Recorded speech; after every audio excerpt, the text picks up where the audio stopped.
Welcome back, everyone. Hope you're all doing great.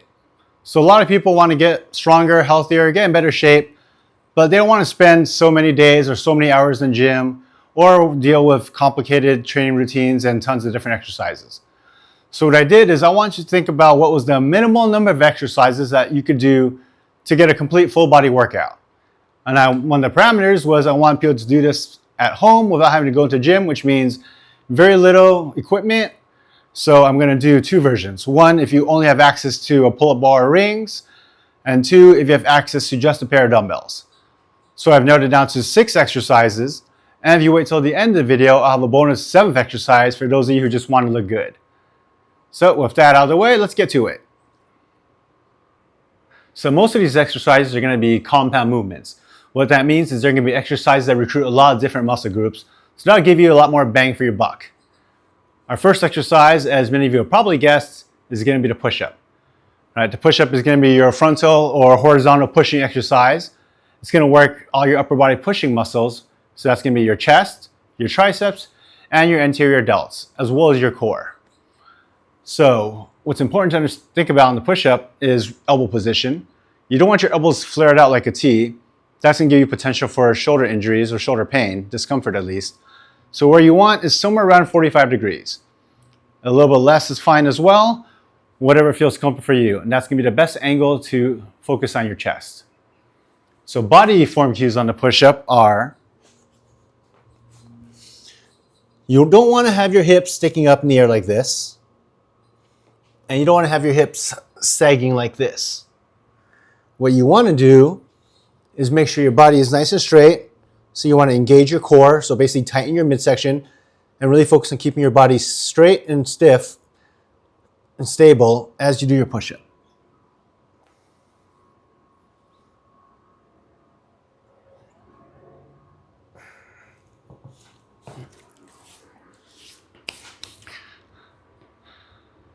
So that's your basic floor push-up. I have another exercise you can find on my channel if you want to see variations and progressions of the exercise. But the regular push-up is a great starting point.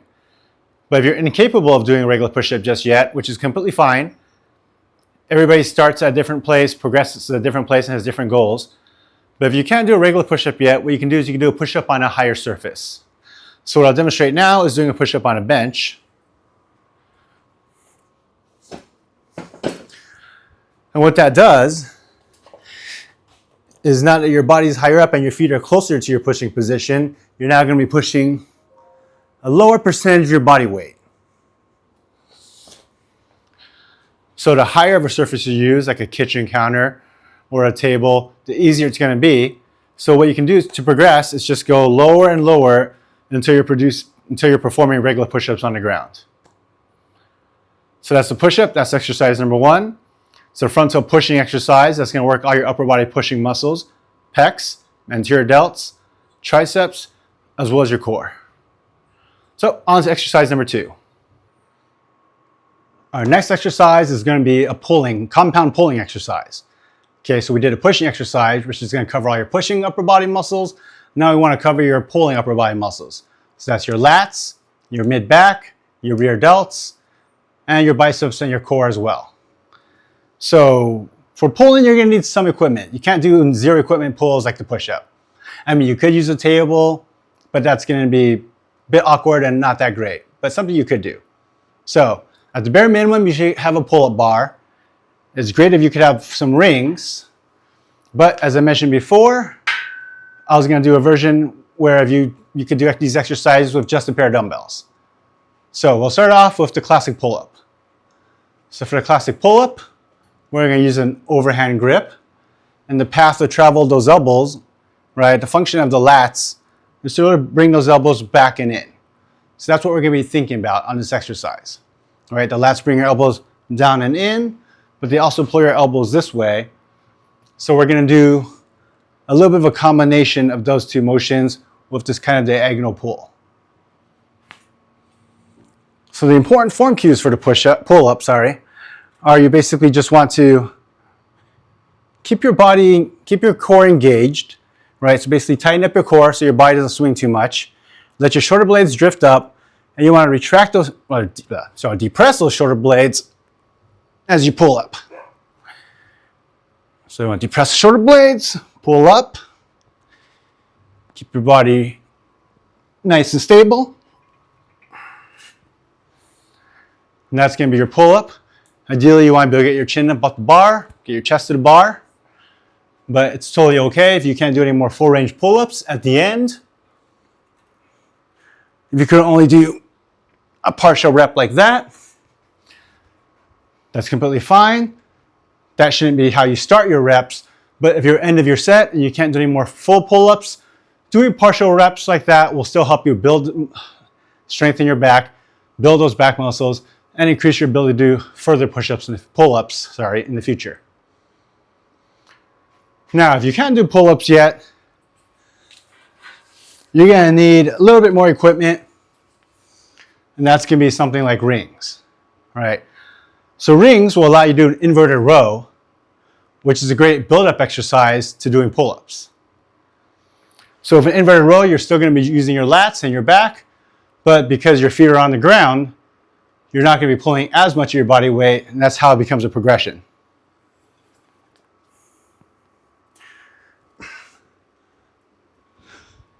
So the more vertical you are for your row, the easier it's going to be. And the lower you are, the more challenging it'll be.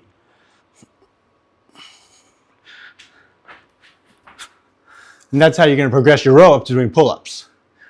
But now let's talk about what's going on and what we're doing during our row. So the row is going to be basically a shoulder extension exercise, which is rotating your elbow around your shoulder joint towards your back. And that's one of the primary functions as well of the lats, which is going to be our primary focus on this exercise. But additionally, we want to get that mid-back in as well with a scapular retraction, which is basically pinching your shoulder blades back and together. So the full motion is going to be retract those scapula together and then row back with your elbows. Now, because the function of the lats is to move those elbows and not your hands, what you really want to think about mentally is really focus on pulling those elbows. Your forearms should stay relatively relaxed. Obviously, you want to be able to grip, hold on to the rings, but you don't want to think about pulling with your hands. If you think about pulling your hands towards you, you're going to tend to get more bicep or arms helping out and take that focus away from your back. So you really want to focus. Your forearms should be basically in line with the resistance, and you want to squeeze the shoulder blades and roll those elbows back. Oh. Pinch, row. Control that eccentric, pinch, row. Right, my forearms are basically in line with the direction of the resistance, which is the rings, because I'm focusing on pulling my elbows. I also have a grip with my thumbs over like this, right? That helps me take a little bit of the focus off the grip in the hands. So what you might do, a mistake people do, is if they focus on their hands and they pull towards their body like this, you see I'm getting a lot more bend in my arms, and that's a lot more my arms helping out and not really getting as much of that elbow extension motion. So that's the inverted row, and that's a great way to build up to doing the pull-ups, which we demonstrated earlier. Now, if you don't have a pull-up bar and you don't have rings, but you do have a pair of dumbbells, then there's still a back exercise you can do. It won't be quite as challenging as the pull-up. It'll still be a great compound movement as well to get your overall back.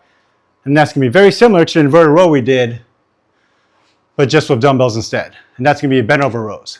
So let's go over that now. So I know not everyone's going to have a pull-up bar or rings, but unfortunately, unlike the pushing exercise, push-ups, you will need some equipment to do pulling exercises. I've seen some people do rows on a table, which in theory could work, but it gets awkward. There's some issues with that. So if that's all you have, you could do that. But ideally, you're going to want some equipment So as I said in the beginning of the video, I was going to do a variation for people who only have 2 dumbbells. So what we're going to do is going to be the bent over dumbbell row. So motion-wise, it's going to be the same as exercises you saw before, retraction and rowing the elbows. We're just going to do it with dumbbells.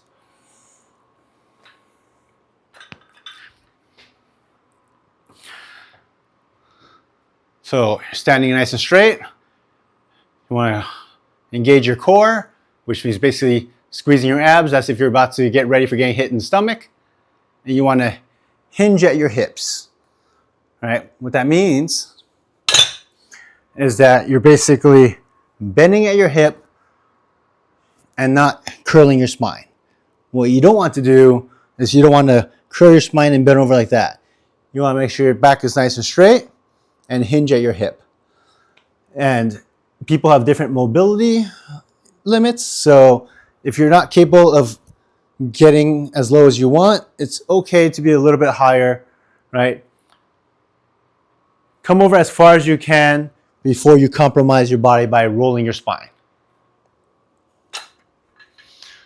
So we're going to hinge at the hip, and from here, right, my head's looking in the direction my body is pointing. You don't want to be looking up like this. It's not a huge deal, but over time that's going to put stress and pressure on your neck. So I keep my head in line with my body, retract those shoulder blades, and then roll those elbows back.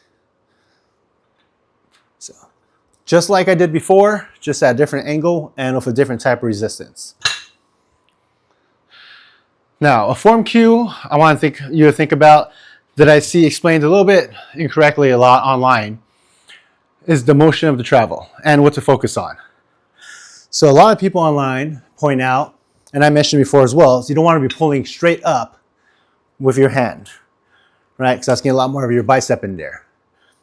So the path to travel is an angle, right? Your elbow sweeps at an angle, that's the function of lats. But what some people online show is to compensate for doing this, what they do is they row back like this. So the motion of the elbow is correct there, it's rowing back. But now, they're still focusing on their hand, they're just focusing on rowing that hand back. And now that's going to be tricep working in there, and your tricep is much smaller and weaker muscle than your lat, so that's going to be quite a limiting factor. What you want to think about, like I said before, is really think about just pulling that elbow, and your forearm should stay relaxed and vertical. Right? Your forearm should be going in the direction of the resistance, which in this case is gravity, and you're really focusing on just the movement of that elbow. So that elbow moves in the arc and not the weight. So that's a double dumbbell row. We'll also do singles as well. So the difference between doubles and singles is one, right? If you do doubles, obviously you can get through your exercises quicker because you're doing both sides at once. But doubles require one, the mobility to get over, as well as a bit more core strength to be able to maintain that core and postural position while doing the exercise. If those are limiting factors for you, while you're building up to that, you could do single arm dumbbell rows. So in that situation, what we're going to do is we're just going to use one hand to brace against a bench or a chair. You want to keep your body nice and straight, but now that you have your hand bracing, it's less core strength maintenance to be able to hold this position. And the same thing, I want to bring that shoulder blade back and roll that elbow. Now, another thing to remember is that you're only moving that shoulder blade. Okay? You don't want, sorry guys, what you don't want is to be rotating that whole body. You don't want to do that. Right? You want to just focus on those back muscles, which means shoulder blade forward. Right? So that's just letting your shoulder slide forward. Shoulder straight back, pinching that shoulder blade, and then rolling that elbow. And the elbow only needs to get in line with your body, because your lats are only going to pull to here. So if you see people pulling up like this, you're no longer working on your back. Not saying that's completely wrong, but if your focus here is to do the pulling muscles like your back, then you don't want to go past. Right? Once you go past, it's probably going to be a bit more rear delt, getting you past that center line. and that's rear delt's a smaller muscle for sure than your back. So if you're doing a weight that you can actually pull that high with, you're going to be not getting as much stimulus out of your lats as you can because you're using a weight that's much lighter for that rear delt. Or you're going to be swinging with a lot of momentum to get it up there, which you don't want to do either. So that was exercise 2. That was our pulling exercise, working all your upper body back muscles. And now for exercise number 3. So exercise number 3 is another great compound exercise, this time targeting your leg muscles. And if you watch any of my other videos, you've probably guessed that's going to be the squat. So let's start off with our foot positioning for the squat. All right, for a normal traditional squat, probably keep my feet roughly hip width apart. And the important thing to think about or keep in mind is where your knees are going. Your knees should point in the direction of your toes. All right, really, I mean your thighs should go in the direction of your toes. Your kneecap is going to point out a little bit, probably more towards your pinky toe, but the direction of your thighs should be in line with your toes throughout the exercise. So you don't want your knees to be flaring out, and you don't want your knees to be buckling in. Your knees should stay in line with your toes throughout the entire motion. So for the squats, what we want to do is you want to keep your core engaged, so your midsection stable. Keep your body upright, good posture. You want to drop your hips back like you're sitting in the chair. From there, you just want to lower straight down. All right, hips back, chest up, core tight, and lower yourself straight down as if you're on a fireman's pole and back up. So the squat is going to work quads, glutes, hamstrings, just basically your overall lower body. That's why it's a great compound exercise. Now, you might not be able to go that low in the beginning, right? You want to go as far as you can before your body really starts rounding out. If your hips round under, you're probably going a bit too far. So you want to be able to keep your body straight. You want to go as low as you can, but eventually you want to be able to go really low and get a good full range of motion, because I think this is a very functional activity for real life, right? You're going to be squatting, getting off the floor, or sitting down on the floor, getting up. Just being able to get up from a very low seat position, very fundamental human movement for quality of life and longevity. And so it's very important to build your squats up to a point where you can get really low like that. Now I have a video talking about squat variations and progressions that you can watch, but I don't think we need to cover that here. But the bodyweight squat is great. You can always add load, but for basic function and lifestyle, bodyweight squats are great. If you did want to add load, you could always just grab a dumbbell.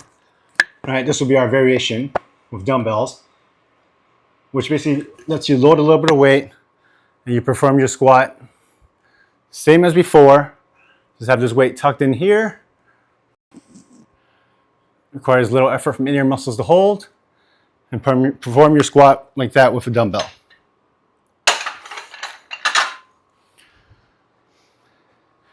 Now, if you have problems with your ankles and limited ankle mobility, or you just have torso and hip and thigh lever lengths that don't allow you to squat well, right? Keep your body upright with your feet flat, or you can't get that low. What you can do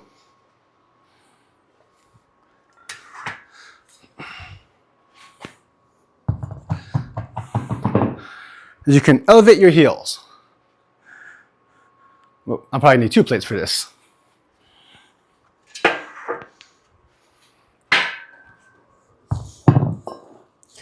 Okay, 2 plates. That lets my feet be wide enough to get in a good position. So elevating your heels will allow people with ankle mobility issues or just proportional issues with their body to be able to get better depth and maintain good posture and form in your squat. In addition, elevating your heels will also emphasize your quads a little bit more than flat heels.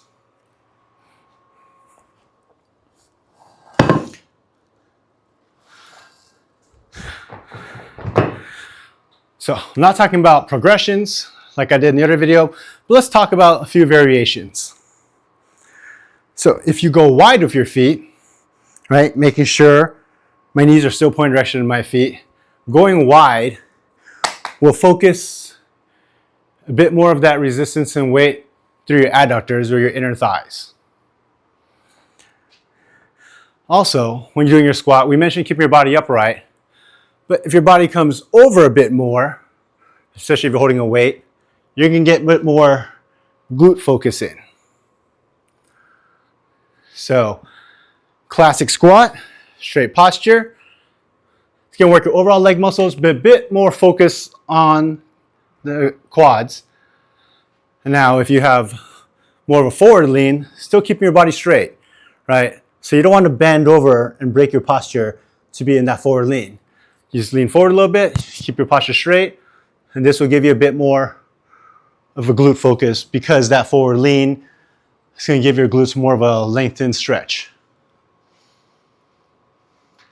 So that's it for squats. Great compound movement for quality of life, general everyday foundational movement, and works your overall lower body. That covers the 3 exercises that I've done a video on before to work all your main muscle groups. But now we're going to round out with the additional exercises for more full body health and fitness. So on to number 4. Exercise 4 is going to be another pushing exercise. So before we had a pushing exercise in the sagittal or forward plane, but I think an overhead pushing exercise is really important because that's also another basic foundational motion for living, right? You want to put things up in a high cupboard or shelf, take things down. You want to put that luggage up above you in the overhead compartment on a plane. So overhead pushing exercise is really important for overall rounded health as well. So for that, what we're going to do is we're going to do overhead press. So first I'm going to do the dumbbell version.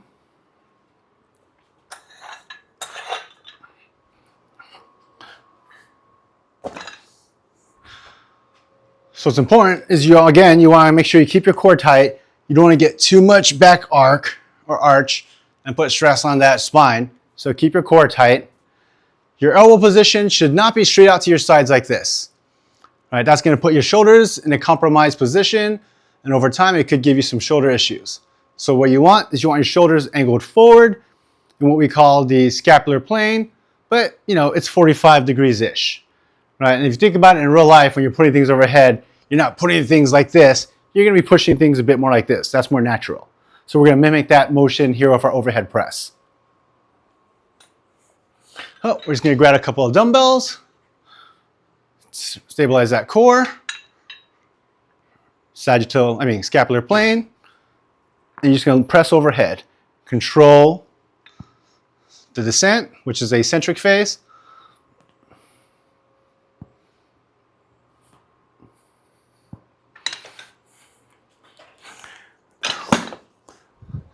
That's going to be overhead press. Obviously, you can progress it just by adding more weight. Now, you might not have dumbbells, so we're going to do a version with no equipment at all, and that's going to be a pike push-up.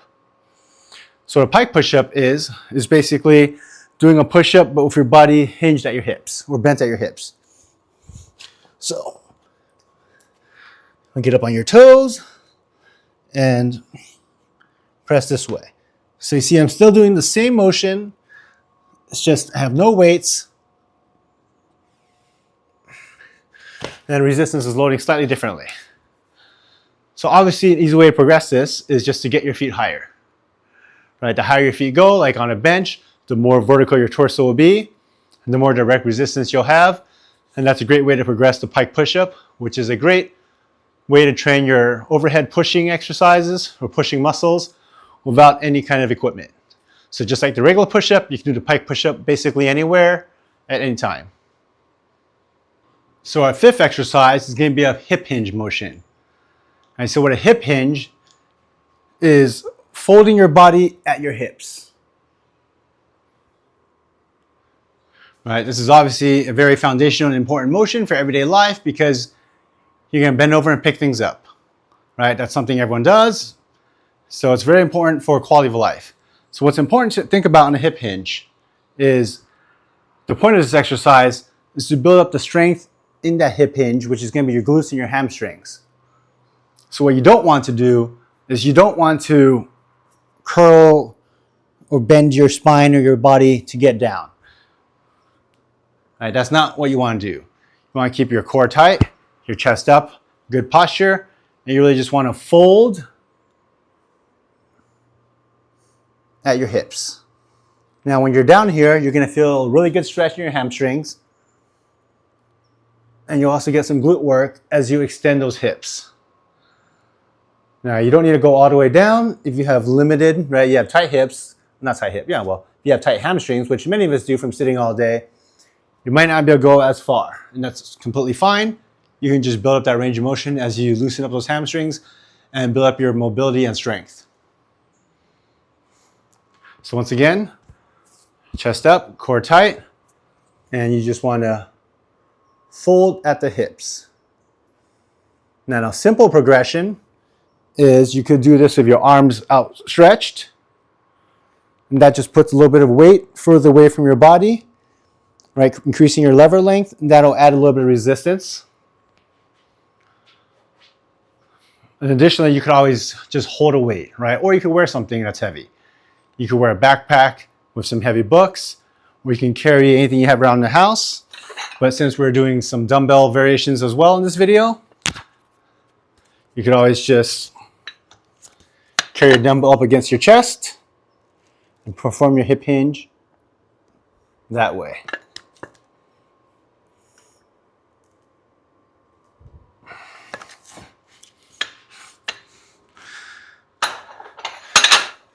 Oh yeah, sorry I forgot to mention, if you want to lick this exercise up, it's called a good morning. So if you have a barbell, you obviously just hold that barbell over your shoulders, rest them on your traps, and you can do your good morning with a barbell as well. I don't have a barbell, and this video was about doing things with no weights, or no equipment that is, or just a pair of dumbbells. So I showed it with holding a dumbbell to your chest. So good morning is another great exercise that you can do basically anywhere, anytime, because it requires no equipment. And the hip hinge is a very important function for quality of life and just everyday activity. So that was exercise 5. Now we'll get to number 6. So our 6th and last exercise to round down an overall full body workout with least number of exercises possible is going to target your core. Right? So your core is not your abs. Well, your abs are part of your core. But your core is basically all these muscles around your whole midsection that work to stabilize your trunk. Right? The abs, the six-pack, that's just the rectus abdominis in the front. Right? That's more of a aesthetic muscle, and that works to perform spinal flexion. But the core is more important because it really just stabilizes your whole trunk. It protects your spine when you're doing different motions, right? So it helps prevent injury.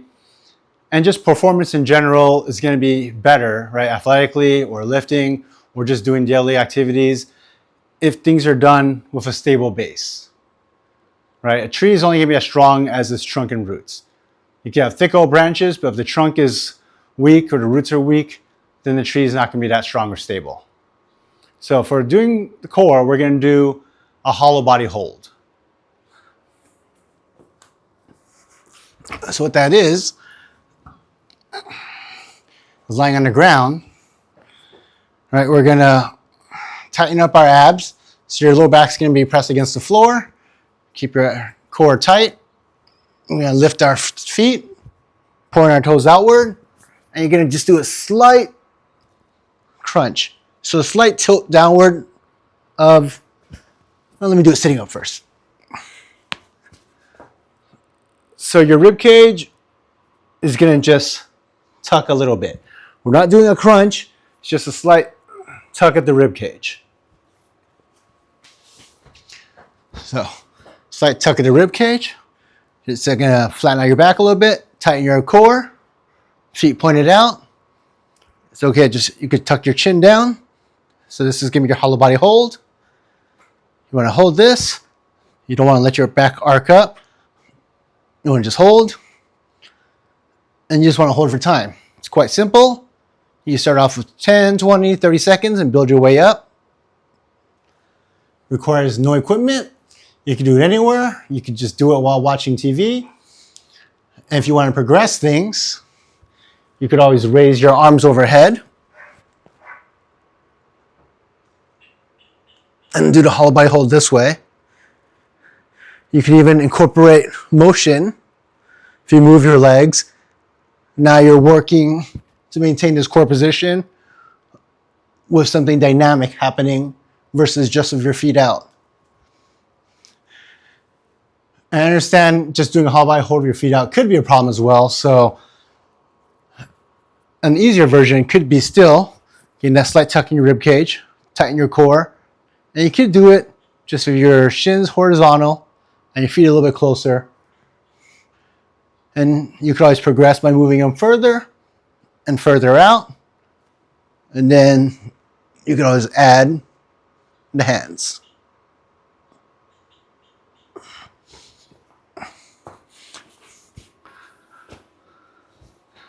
So that's a hollow body hold. That's really going to help develop that core strength and stability. That's going to translate to a lot of your other exercises. Whenever I say brace your core, that's really a little bit of a variation of a hollow body hold. Maybe not with the tuck, but with the stabilizing of the midsection.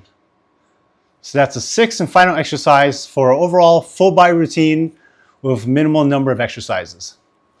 Now for the bonus exercise. We'll get to that now, number 7.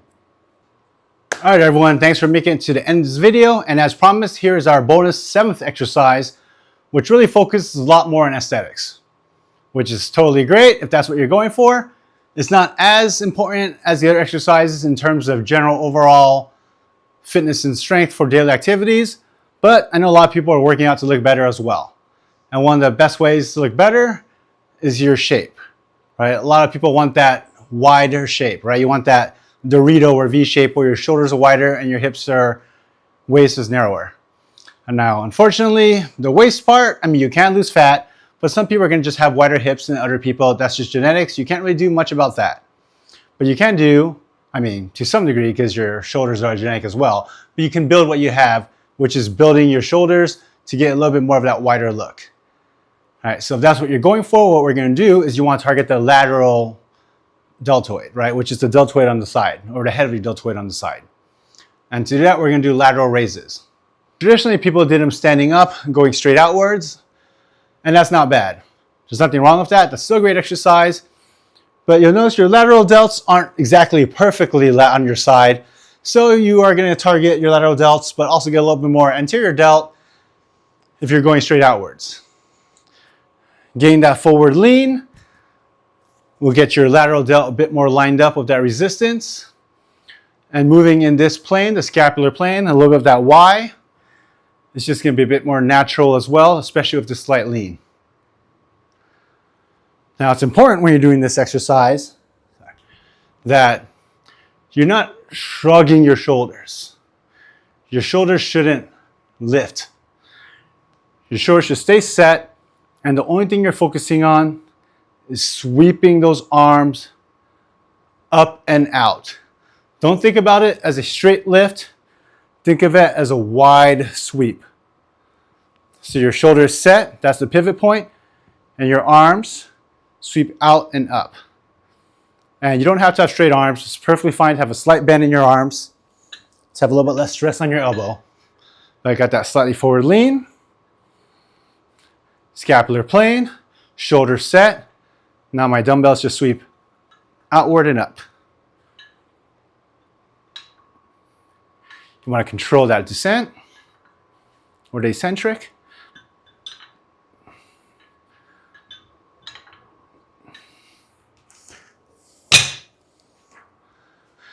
Oh, let me show it from the side again, in case. Slight lean forward, about 70 degrees, scapular plane.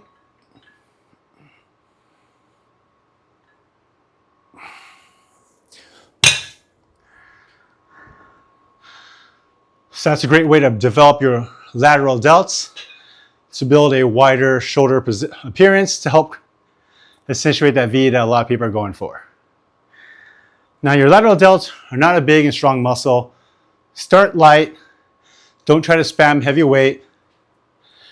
And because it's a smaller, weaker muscle and you're going to be working with generally lighter weights, I mean, you can go heavy. Some people go heavy, but you're probably going to want to do a little bit lighter weight in a slightly higher rep range.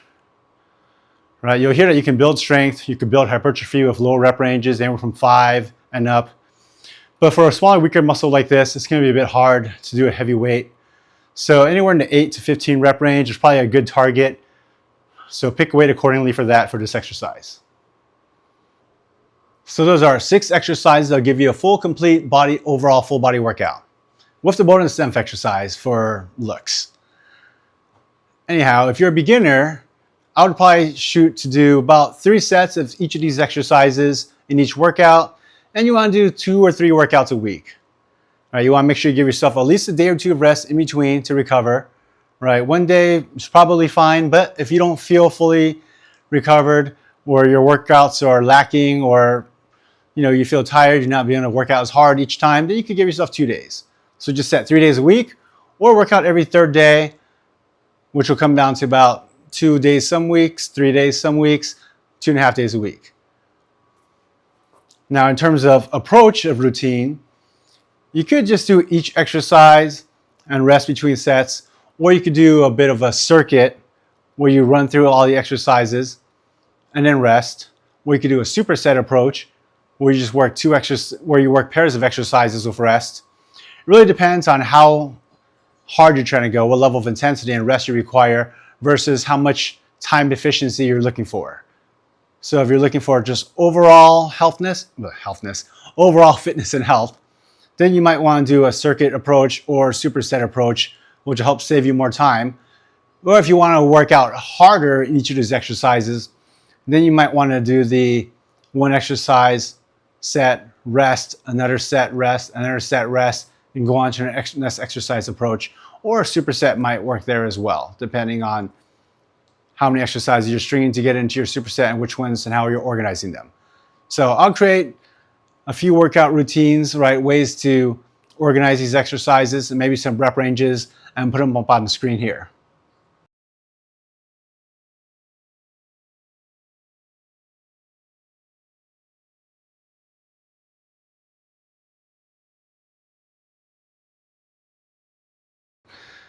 And that's the end of the video, everyone. Thanks for making it here.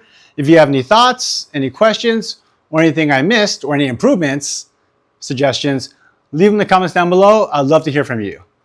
Other than that, thanks for making it here. Thanks for watching. If you found this video helpful, please like and subscribe or share it with somebody. It would help me out so much. There's another video actually on this side for you to check out if you like from my channel. Have a great day, everyone. Thanks so much.